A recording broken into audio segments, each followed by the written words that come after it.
kind of like a repeat of first contact, when people are coming out of the forest and living in the way that we live traditionally, and then forced to come onto a reserve.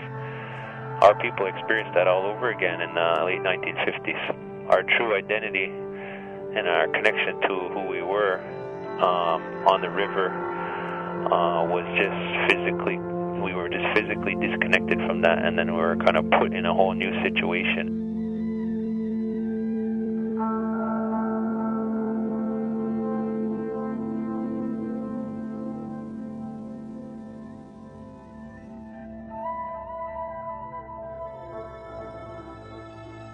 Looking back to our cultural roots, we see our Kahnawa'kehró ancestors deeply intertwined with nature. We can reflect on how the gradual erosion of our territorial borders, which were centuries in the making, have profoundly contributed to the erosion of the traditional identity we witness today in Kahnawake. Beginning in the 1600s with the colonial limitations of the Seigneurie of Sault Ste. Louis, none of these incursions has had the largest socio-cultural impact as the St. Lawrence Seaway in the late 1950s. 2009 marks the 50th year that the St. Lawrence Seaway has been operational. Kahnawake began losing the waterfront over the 5 years it took to construct the canal. The very place name of our community had been forever altered once the Seaway became our new and unwelcomed waterfront. Kahnawa'kehró, spanning older and younger generations, reflect on this key event for the community. What does something like this do to a river-based community? When we first heard that the Seaway was coming, we were all pretty worried as children, because we were told by the elders that a great change is going to come, and they're almost forced to do so. I remember they were starting to survey it and everything, and we were totally against it. We were near tears and trying to look for a way how we stop this thing. When they start surveying, and us young children would see this, we would throw the pegs away. We thought, we're going to stop them. There was very little notice given. I mean, everybody knew that Seaway was approaching, was coming, but there was not really any notice given of when it was actually going to affect everybody. And all of a sudden, boom, okay, now everybody's got to leave, and people were given very short notice. We were telling stories about how when they did block off both sides of the Seaway, before they filled it in with water, we walked, we were finding mud puppies, we were finding all kind of little treasures at the bottom of the river. Then they opened it up, and that's when they filled in the Seaway. And that's when you really knew what had happened. It was pretty, I guess, devastating to everybody, especially that used the river. Actually, we didn't want the Seaway there, and we did anything to stop it. My parents always told me that when the Seaway was expropriated, they also expropriated everybody's houses. We'd cart them off and sell the contents. And my grandfather's property had been expropriated, and he actually went to auction, purchased it, and bought it back. My grandmother's cousin had a house not too far from here, right where they had a beautiful beach. It was all sand. After supper, they would go right to the water, walk right to the water. There would be rowboats everywhere. Some men would put a net in. Sometimes they would just walk in the water with, high boots with pants on it, and they would just get the fish out in the morning. My grandparents, James Alfred and Florence Montour, had the house that my mom and her siblings grew up in, and it would have been about 3/4 of the way there through the Seaway. I guess it was demolished; it couldn't be moved. So that was my grandfather and grandmother's house. My father's family, if you stand behind the church right now, his house would have been right in the middle of the Seaway. And they've lived there for generations. It was the center of their life. And then within 2 or 3 years, from the notice of it to it happening, it's the Seaway. And where are they living now? Some in New York, some here in part of town here. And their whole world basically got forcibly ruined. And I'd say most people adapted by getting angry or trying to forget or drinking, because it was a painful thing, and yet, we're proud people. We don't want to admit that we're victims. Back in the mid-50s, when they were first coming through with the engineering portion, my grandmother was told, who was single then, widowed, that she had to move her home. The home took 2 days to move. It was a 2-story, fairly large home at the time. When they got the home to the site, it didn't fit, so what they did was cut the floor joists that supported the home and fit it inside of the foundation instead of having wall-bearing support. My grandmother was one of the people that lost her land when the Seaway passed. And I said, Grandma, I don't know how you could have done that. How could you sell our land? And she said, we didn't want to. She said, but they used coercion. But they told us, you have to move anyway. And the only way you're going to get compensated is if you sign the paper. So she said, we really had no choice. I said, because you know, I was always mad at you for doing that. I said, because I sort of blamed you older people for selling all the waterfront and all our river. I received a photograph of what the area where I live looked like before the Seaway. It's beautiful. And to think that, you know, what was there and what is there today is just completely different. And you can see that how detached we have become from the river, and now our attachment is to something called the Seaway. It has some very different flavor, and it's a very, very, very different dynamic. My son always fished, and he cleans fish, so the kids are learning. Like my grandchildren right now, I think they use a knife maybe for their peanut butter, their Nutella, and they were never taught to hold a knife and clean a fish. No, they're like the children now are protected. I remember hearing stories about my people being able to fish out the window because the river would come up so high, and we're so close to the river. Once the Seaway came in, there was a lot of rock, and it wasn't quite so easy to reach. And I also remember hearing talk about the water being very dirty and things like that. My mother wouldn't let us swim in it. What is the true sense of being Mohawk that fulfills people when they think about what is it to be Mohawk? Everything is related to land and territory. You can argue about everything else. You can argue about religion, you can argue about economics, you can argue about politics, but you can't really argue about the land and us being from it. That's it. And so building a community around that relationship, to me, is the best way to counteract colonialism, because colonialism gave us all these other ideas and we're never going to resolve them. People have different religions, people have different politics now, but hopefully we can convince people that those things are secondary to us being people on the land that have a responsibility to respect our heritage and what our ancestors built for us, which is our presence here.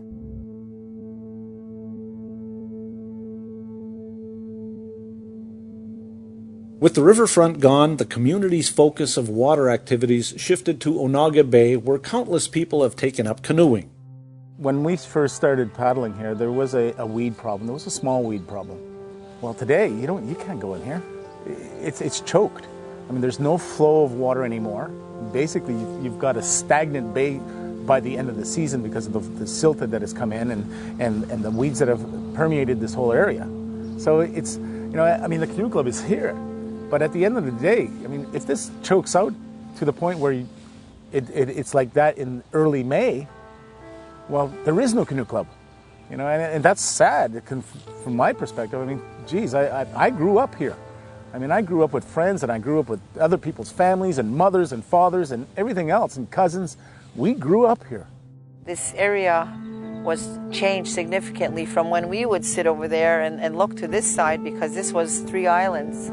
In the 50s, when the Seaway began construction, they filled in the spaces in between the islands. They needed it to hold all the water. So they made like a holding pen. This place used to be packed all along with people swimming. It's pretty natural now. It looks natural with the trees that were planted. There's a nice recreation path. Looks beautiful, but if you try to go in the water, you'll see a whole different side of the Bay Area.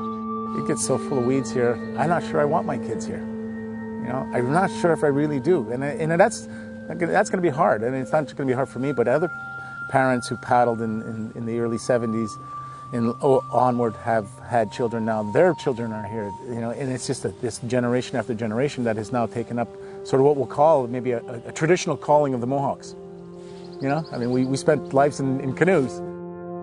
Even though we didn't have that access to the river anymore after the event, people kind of found ways to replicate it by going to the quarry, which is kind of like the next best thing, or the town pool. We tried to find other ways of kind of coming together communally, but it was still it was not quite the same, or that's the impression I got from everyone, that these were substitutes, but it wasn't the same as the real thing.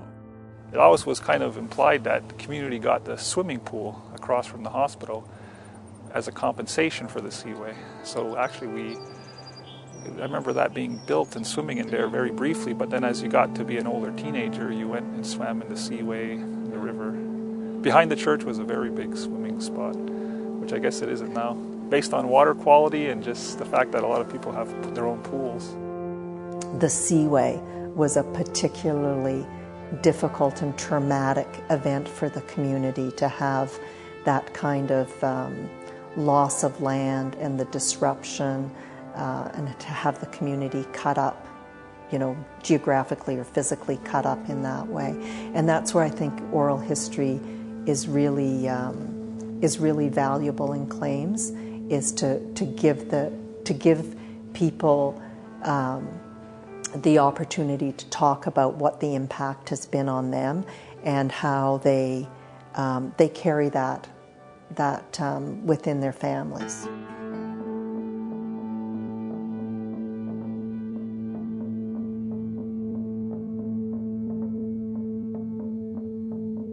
In the decades prior to the construction of the Seaway, we adapted to the economic realities of the era, but still retained a connection to the land via farming and fishing.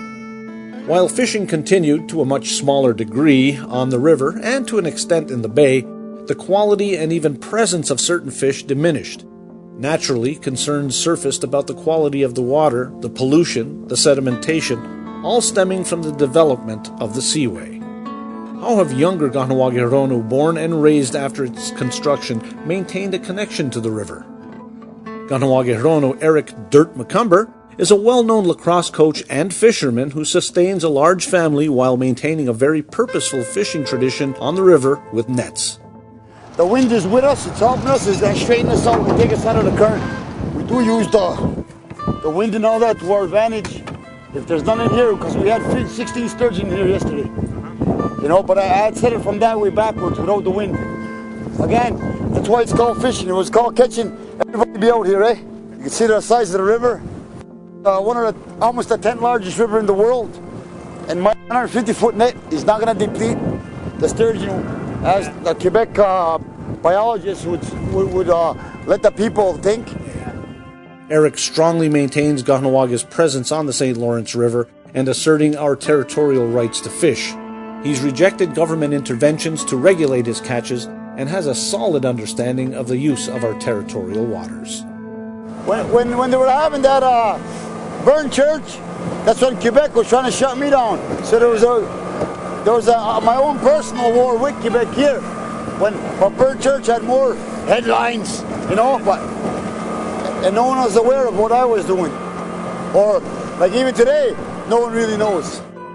His work creates jobs for members of his family, and he extends an openness to anyone willing to learn the craft. It may look labor-intensive, but those who recognize the skill in their craft see a commitment to a river-based lifestyle, communing with the elements the way our ancestors did in order to sustain themselves. There was a time we defined ourselves by this life, reading and understanding river rapids and other currents, how to navigate in wind and weather, to find the fish throughout the year.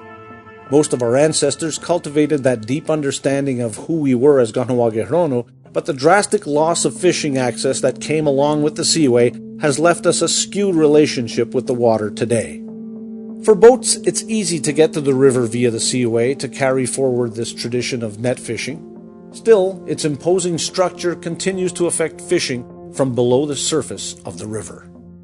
And over here too, what generally happens too is that we might hook cables that were made during the Seaway, because when they were using all these big cables to either back or to secure pilings and all that, you would hook them. They're still on the bottom here, and you would get snagged in them, and sometimes I would lose equipment.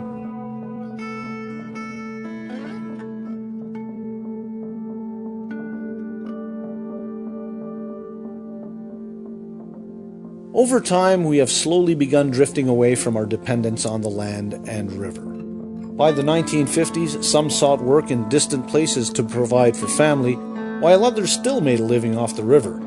Once that was effectively gone, these folks were forced to remake their lives.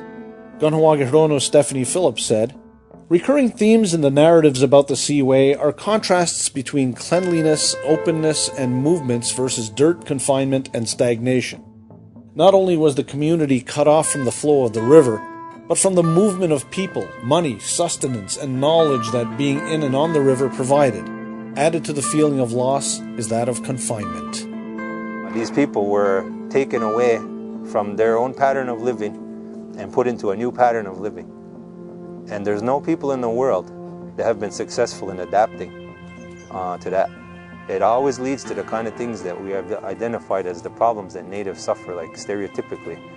All the psychology, the alienation, the anger, the rage, the lateral violence, drug and alcohol contributes a lot to that. Obesity, everything that you know about how to live right, that's taken away from you. If we wanted spending money, we had to earn it. So one of the way we earned it was to clean fish. Whitefish seemed the easiest to catch. There was so much whitefish in those days. But those fish, I guess they were delicate, of a delicate species, because once the Seaway came and went, all of a sudden we realized there was no more whitefish. Hey, what happened to the whitefish?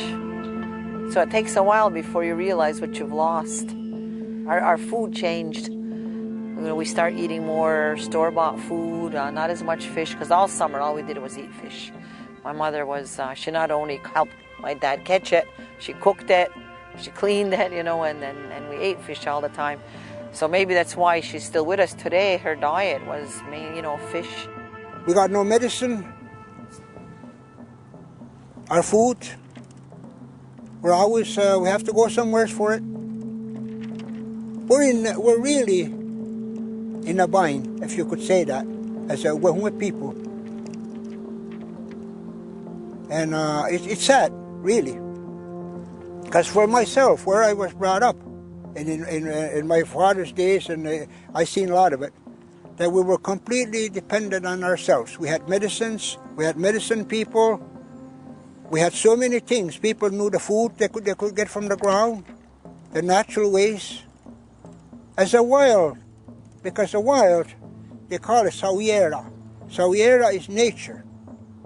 We're that's what we are, Sangwayera.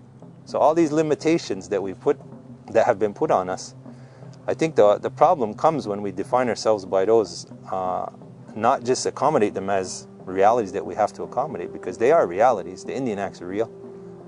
Shadigi and all the French people there, they're real. All these things are real, and so we can't deny them.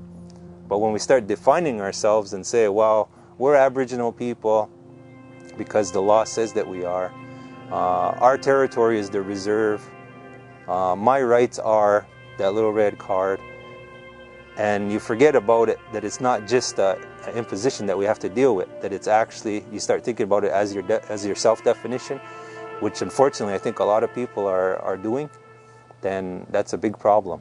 And the only way to counteract that is to really maintain the true sense of what it is to be native, which can only come in relationship to the land in a spiritual sense and not just in a territorial sense.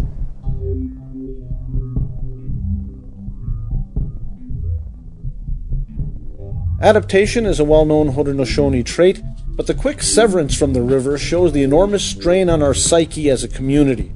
Still, our people have never given up the battle to maintain an identity as Kahnawa'kehró, and the Seaway is a constant reminder for everyone to remember how delicate our connection to the river has become. Kahnawake scholar Audra Simpson remarks, with the Seaway debacle, Kahnawa'kehró realized that their self-perception as brave, heroic, river-taming people conflicted with their legally defined perception by the state as status Indians who were under the jurisdiction of Ottawa and therefore subject to discretionary intrusions by Canada. The stain of this disrespect and the riverfront loss persisted. When the nation defines itself in terms of its relationship to that river, the implications are quite obvious. You know, your whole identity is taken away from you, and you're forced into acculturation. It's a fancy word, but really it means you have to rebuild your culture, or you're more like your culture is taken away from you and you have to adapt to a new reality, not of your own making. So you did have these groups who were again, had fairly diverse political interests, but I think the main interest for everyone at the time was our own autonomy. Even when you look at how the Band Council was speaking, one of the documents I looked at was the 1946 Hawthorne report. There was a standing committee at the time to try to figure out what to do with Indian people. There was anthropologists on the committee, like Diamond Janess, and trying to figure out exactly how we should help Native people and help them become like everybody else. And you see, I think we had 3 delegations from Kahnawake with very differing views, but I mean, at the root of it was always, we're the ones who are in charge of our own destiny, our own land base. And then the Seaway comes in, and there's absolutely nothing we can do about it. How do you react when you lose a huge chunk of your land base, when you lose your homes, when you lose your livelihood in some respects? You know, there were some people who resisted very strongly, but they were in the minority. And I think most people made a calculation at the time, because of the influence of the church and the power of the Canadian government through the Band Council over their lives, which was oppressive, fascist at the time, that any kind of resistance would be not only futile, but would cause them and their kids a lot of problems. The kind of resistance ideas that would pop into people's heads today, if they said, oh, we're taking another half of the reserve, you know, what would people do then? I think we know.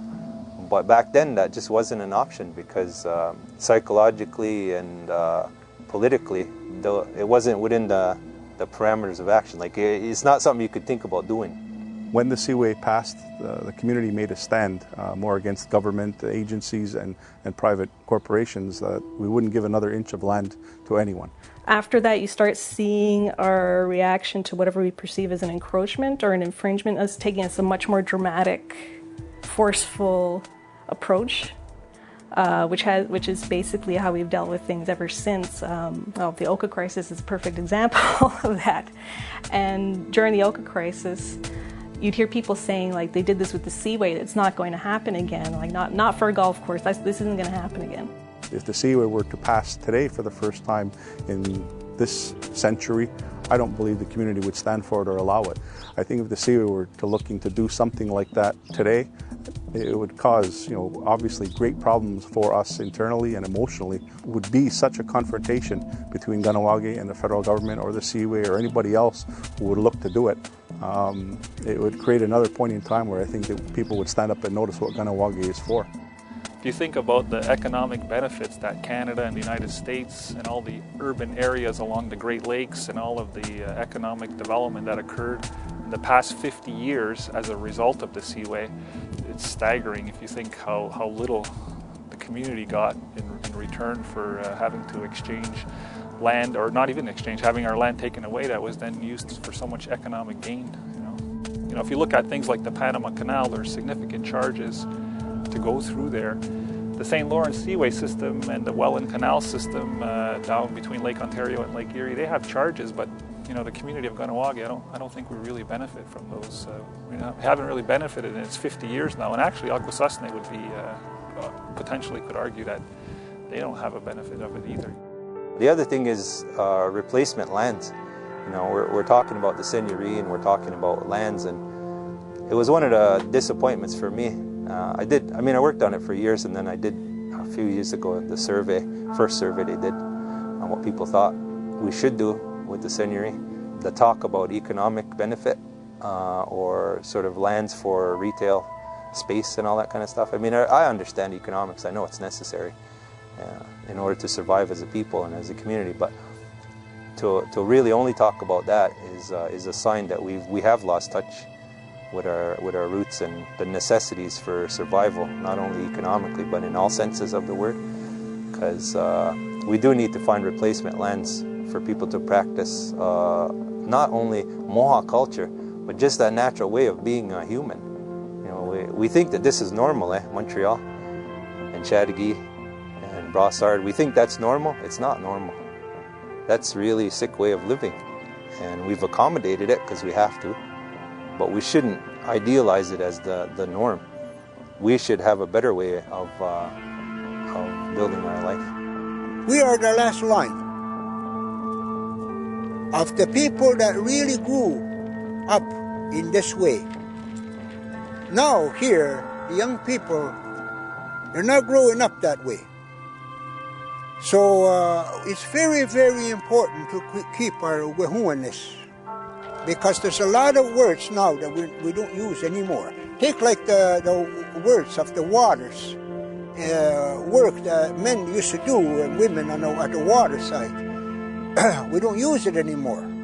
If you think about our people and the way that we had to deal with the Seaway, the way it disrupted the pattern of family living physically, which means it disrupts your social relationships.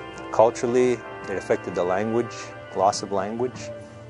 Economically, people couldn't rely on the river anymore. They had to go full bore into ironwork and wage work in Montreal. The Seaway just didn't happen to us. It really changed us. And we haven't, I think because of the anger around it and because of the confusion around it, it's taken this long for people to really understand that the Seaway was a major transforming event for Kahnawake.